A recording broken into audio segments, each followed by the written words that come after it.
Montana Territory, July 1878. The first time Fletcher Callaway laid eyes on her, she was barefoot in the mud behind the livery, swinging an empty whiskey bottle at a man twice her size. Blood was already running from her lip, but her grip was steady, her mouth set hard.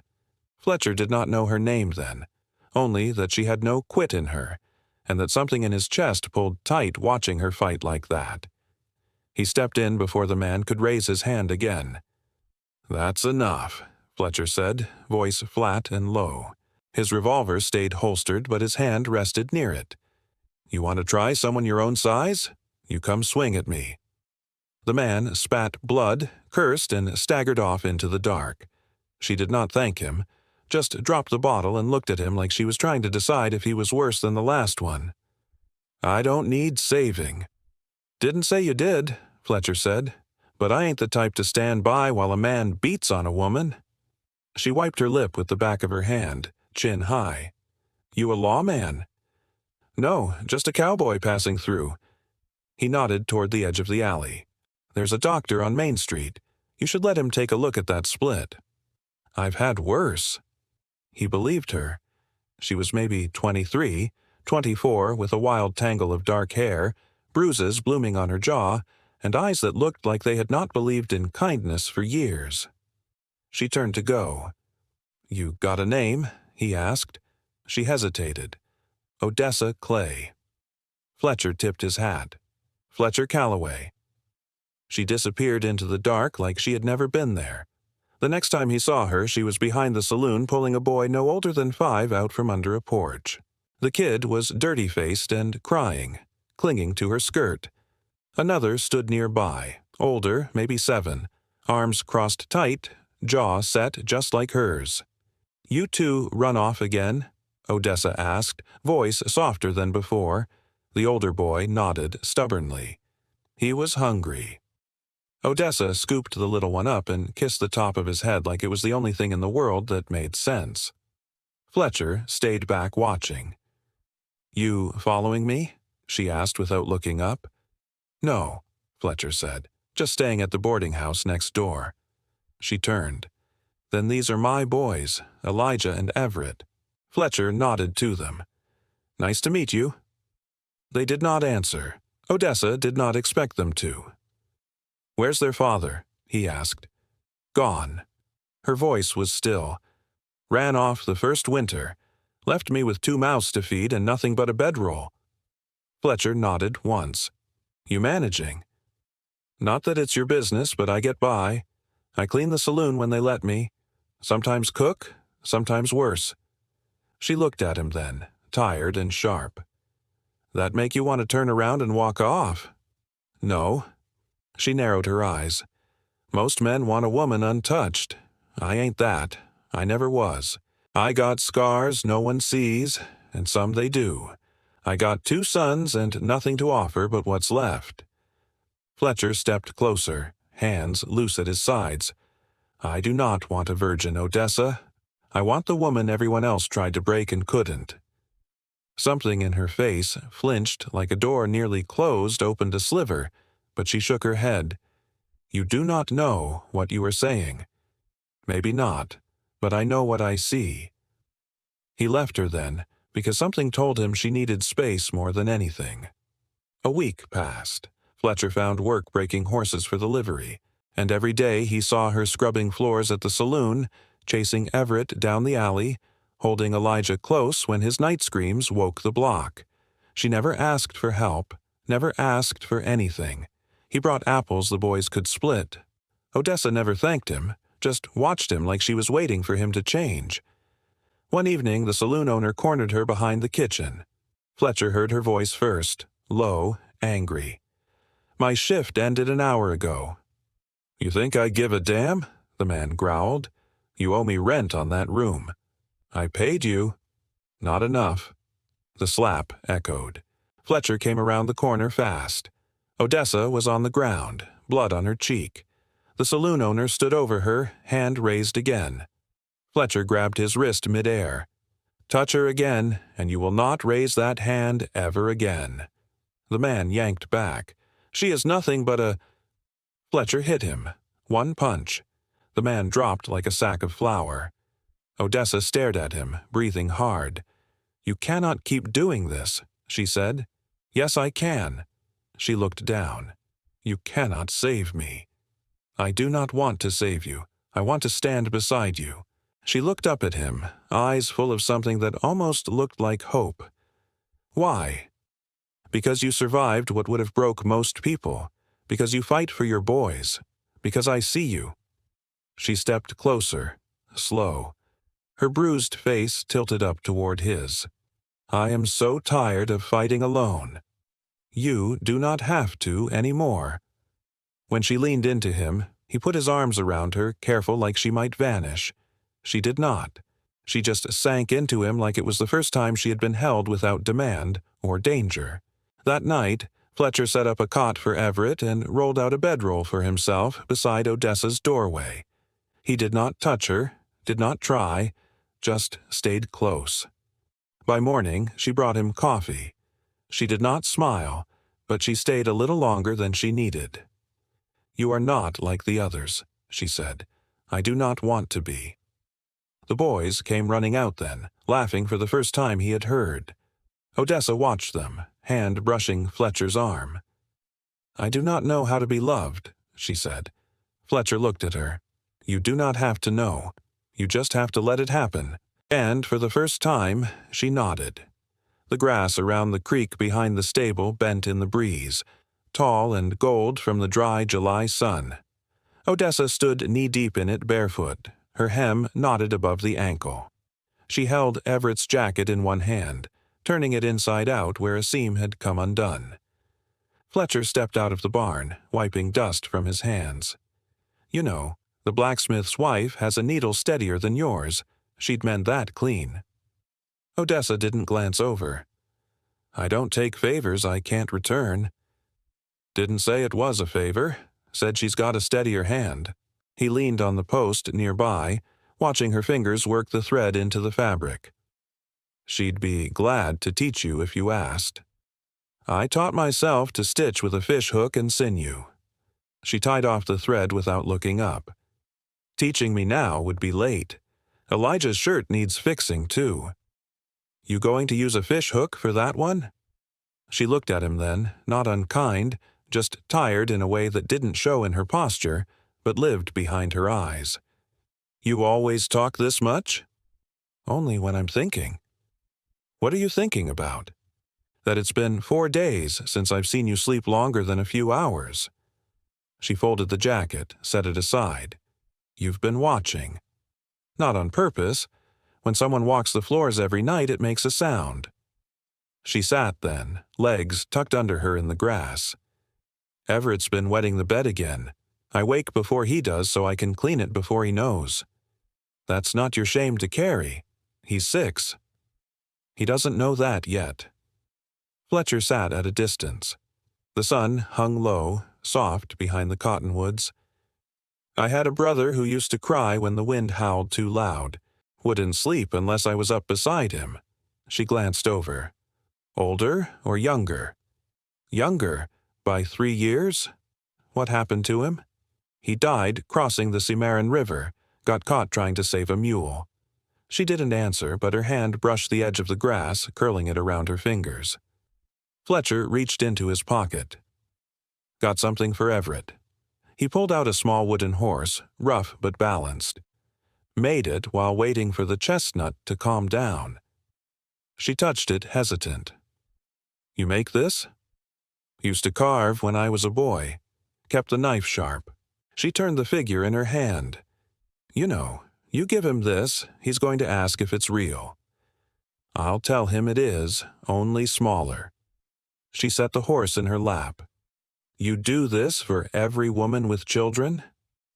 "No, just the one who looks like she holds up the sky for everyone else and never asks for anyone to hold it with her." Her jaw tightened, not from anger, but from something closer to disbelief. "You say things like that, and expect me to believe you mean them." "I don't say anything I don't mean." She shook her head, almost smiling, almost not. "You've been here 12 days. That's long enough for most to take what they want and move on. I haven't asked for anything. You haven't needed to. You just stay. That's harder to argue with. Fletcher stood, brushing off his trousers. You'll get used to it. I'm not sure I want to. He looked down at her, the gold light turning her hair copper at the edges. Then tell me to go. She didn't. Just picked the horse up again and traced the wood grain with her thumb. The harvest season brought a sharpness to the air. Evenings crisp, mornings veiled in mist. Odessa worked at the boarding house kitchen now, steadier than the saloon, cleaner too. Fletcher kept to the livery, though he'd started taking supper at the Callaway table more nights than not. Everett had begun to trail him like a shadow, watching every move. Elijah, quieter, preferred to sit with Odessa, clinging to her skirts, but even he lit up when Fletcher carved small animals from scraps of wood. One night, Odessa found Everett standing outside, chin tilted toward the stars.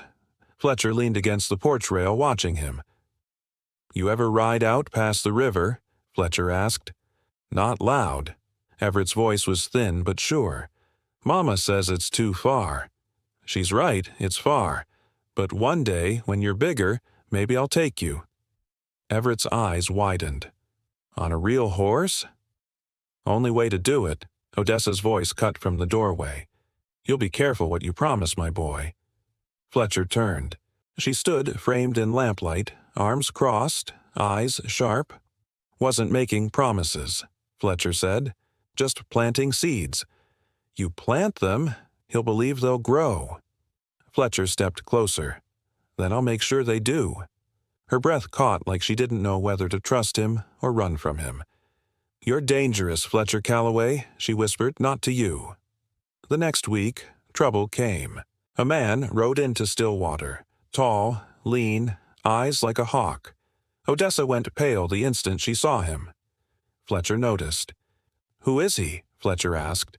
Odessa's hands trembled as she gathered Elijah close. My husband. Fletcher froze.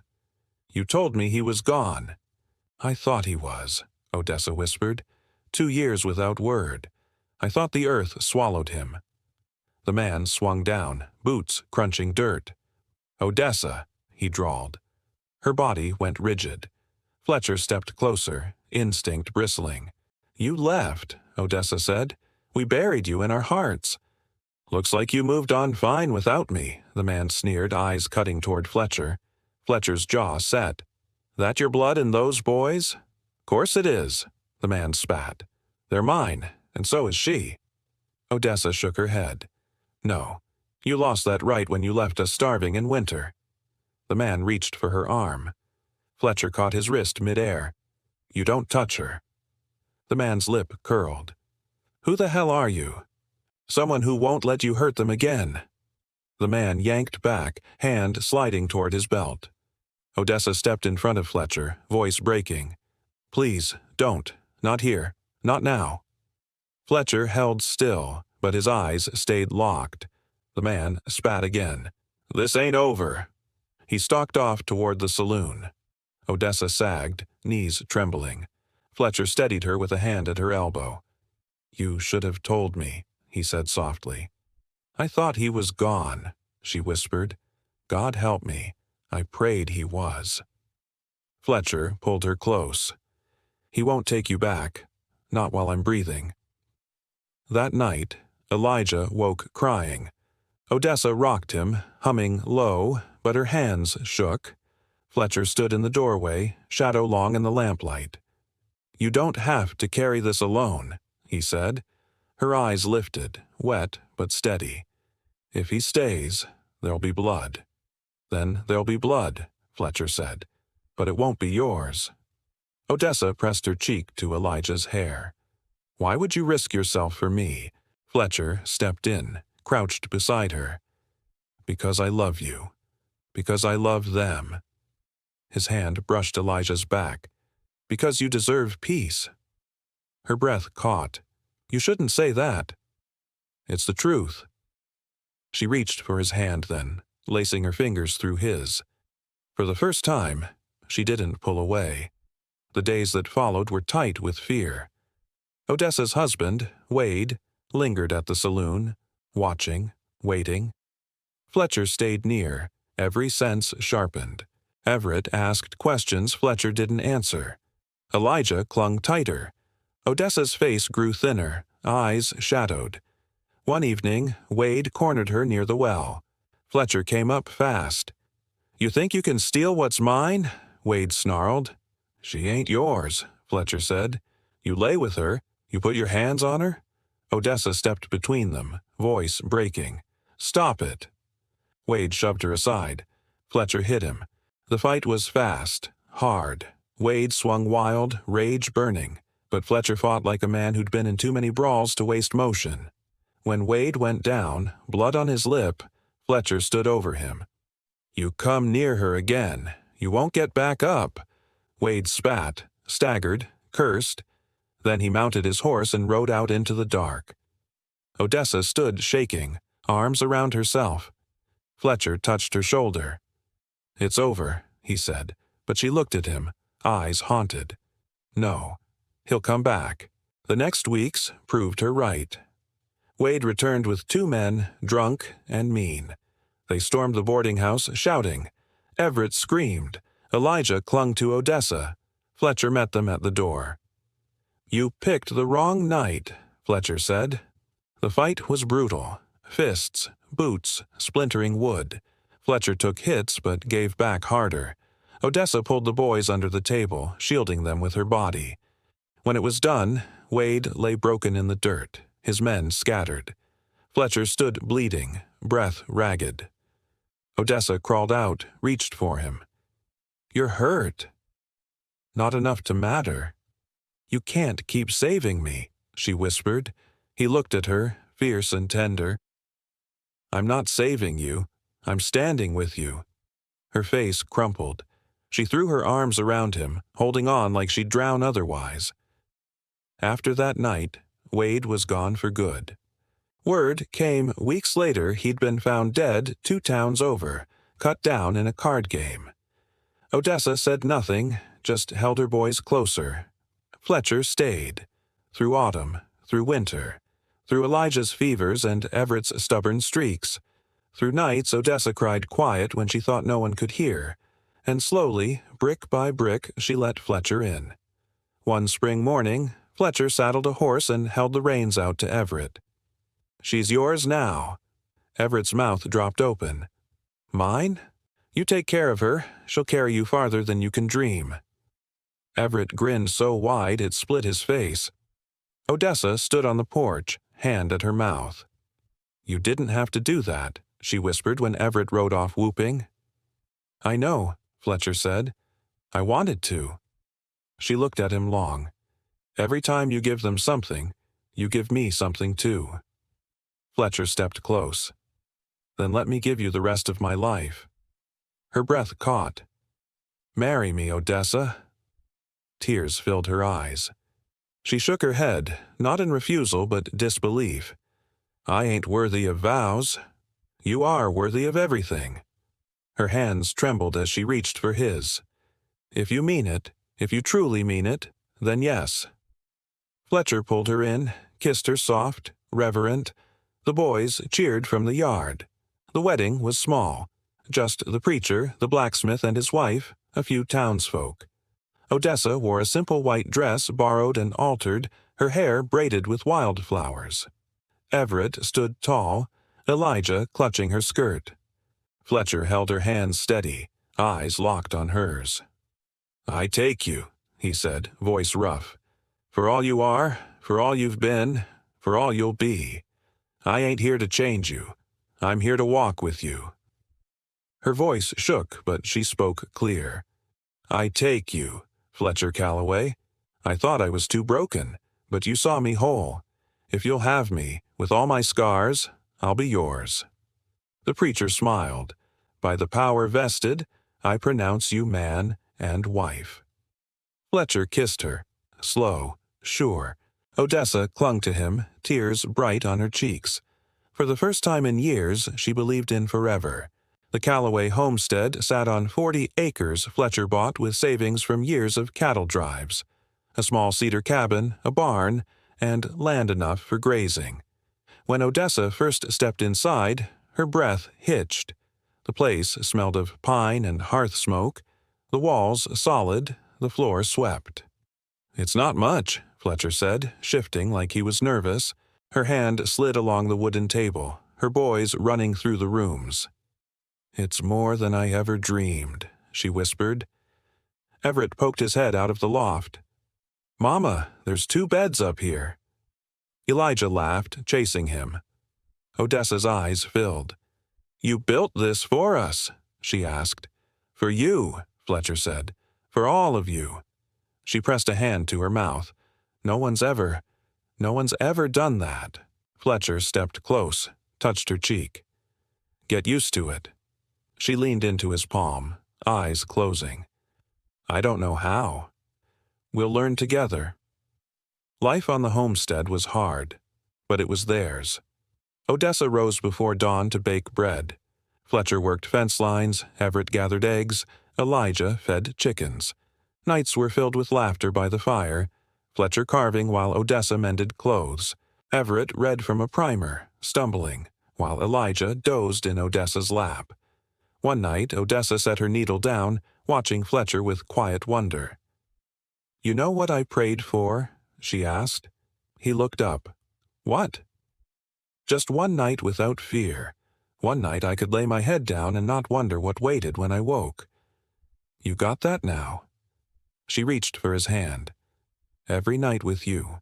Fletcher's eyes softened. He kissed her knuckles slow. "Then I'll thank God every night for the chance." Summer brought heat and storms. One evening, thunder rolled while Fletcher was still out mending fence. Odessa paced the porch, lightning flashing across the prairie. When he finally rode in, soaked and mud-splattered, she rushed to him. "You had me worried sick," she scolded, voice sharp with fear. He swung down, pulling her close, rain dripping from his hat. "Storm slowed me up." She hit his chest once, then clung. "Don't do that to me again." He kissed her hair. "I'll always come back to you, Odessa." One dawn, Odessa woke queasy, hand pressed to her stomach. Weeks passed, the truth dawning slow but sure. She told Fletcher by the creek, where the cottonwoods whispered. "I'm with child," she said, eyes downcast. He froze, then grinned wide, brighter than she'd ever seen. "You're sure?" She nodded. Tears filled her eyes. "Does it scare you?" He gathered her up, laughing low and rough. "Scare me?" "Odessa, it's the best news I've ever had." Her tears spilled. "I thought you'd—" He kissed her quiet. "No more thinking like that. This is our baby, yours and mine." She pressed her face to his chest. For once, joy outweighed fear. Everett puffed his chest when he heard. "I'll teach him to ride." Elijah frowned. "What if it's a girl?" "Then I'll still teach her to ride," Everett said stubbornly. Odessa laughed, hugging them both. Fletcher stood in the doorway, smiling at the family he'd only dreamed of. The months passed heavy with work and waiting. Odessa grew slower, belly round, but her eyes glowed soft in lamplight. One night she sat on the porch, hands on her stomach, staring at stars. Fletcher sat beside her. "You ever think we'd get here?" she asked. "Not in 1,000 years," he said, "but I thank God we did." She leaned her head to his shoulder. "I used to think I was cursed. Now I know I was just waiting." He kissed her temple. "For me?" "For this," she whispered. "For all of it." The baby came in winter, cries filling the cabin. Odessa clutched Fletcher's hand till her knuckles whitened, sweat damp on her brow. When the infant's cry pierced the night, Odessa sobbed relief. Fletcher's eyes shone as the midwife placed the swaddled bundle in Odessa's arms. "A girl," Odessa whispered. "Fletcher, we have a daughter." He bent low, kissed the baby's head. "She's perfect." Everett and Elijah crept close, wide-eyed. "What's her name?" Everett asked. Odessa looked at Fletcher. He smiled. "Your mama gets to choose." Odessa studied the baby. tears streaking her cheeks. "Hope," she whispered. "Her name is Hope." Fletcher wrapped them both in his arms, heart so full it hurt. That winter was the hardest yet sweetest they'd known. Long nights with Hope's cries, days of work doubled, but joy filled every corner. Odessa rocked the baby by the fire, humming. Fletcher carved a cradle from pine. The boys stood guard like proud brothers. One night, Fletcher found Odessa staring at the sleeping baby, tears falling silent. "What is it?" he asked. "I never thought I'd see this," she whispered. "A home, a family, safety." Fletcher knelt, taking her hand. "It's yours now, forever." She kissed him soft, lingering. "I love you, Fletcher Callaway." His chest tightened. "And I love you, Odessa, always." Spring thawed the land, green returning to the fields. Everett helped Fletcher break a new colt. Elijah chased chickens with Hope on his hip. Odessa laughed till tears ran. One evening they sat by the fire, the baby asleep between them. Fletcher rested his hand over Odessa's. "We've come far," he said. "Farther than I thought possible." "You regret any of it?" She turned to him, eyes shining. "Not a moment." He kissed her slow. The boys groaned but grinned. The cabin glowed with warmth, a picture of the life they'd fought so hard for. That summer, Odessa walked the fields at dusk, Hope toddling at her side, the boys running ahead. Fletcher watched from the porch, heart full. This was it, everything he'd ever wanted. Not cattle, not gold, not freedom, just them, his family. Autumn painted the land in gold. The cottonwoods blazed bright, the air sharp with wood smoke. Odessa stood on the porch, Hope in her arms, watching Everett and Elijah race through the fields. Fletcher came up behind, wrapping his arms around her waist. "Never thought I'd live to see this," she whispered. He kissed her temple. "Get used to it. This is just the beginning." Hope cooed, reaching for Fletcher's beard. He chuckled, taking her into his arms. Odessa watched him cradle the baby, her heart swelling. She had never imagined peace, never imagined safety. But now, here it was, in the strong arms of the man who chose her, in the laughter of her boys, in the golden light of evening across their land. That winter tested them again. A fever swept the town. Elijah burned hot for days, Odessa never leaving his side. Fletcher carried water, chopped wood, prayed harder than he ever had. When the fever broke, Elijah weak but breathing, Odessa collapsed against Fletcher, sobbing. "I thought I'd lose him," she whispered. "You won't," Fletcher said, holding her close. "Not while I'm here. Not while we fight together." She clung tighter. "You always say that." "Because it's always true." Spring returned, and with it new life. The farm grew, the animals thrived, and so did the children. Everett learned to rope calves, Elijah took to books, and Hope followed Odessa everywhere, her little hands always reaching, always curious. One evening, Odessa braided her daughter's hair by the fire. Fletcher carved a rocking horse, wood shavings at his boots. Everett teased Elijah, Hope squealed, Odessa laughed. Fletcher paused, staring at them all. "What is it?" Odessa asked. He shook his head, voice thick. Sometimes I still can't believe it's real." She reached across the fire, took his hand. "It's real, Fletcher. It's ours." Years passed in the steady rhythm of seasons.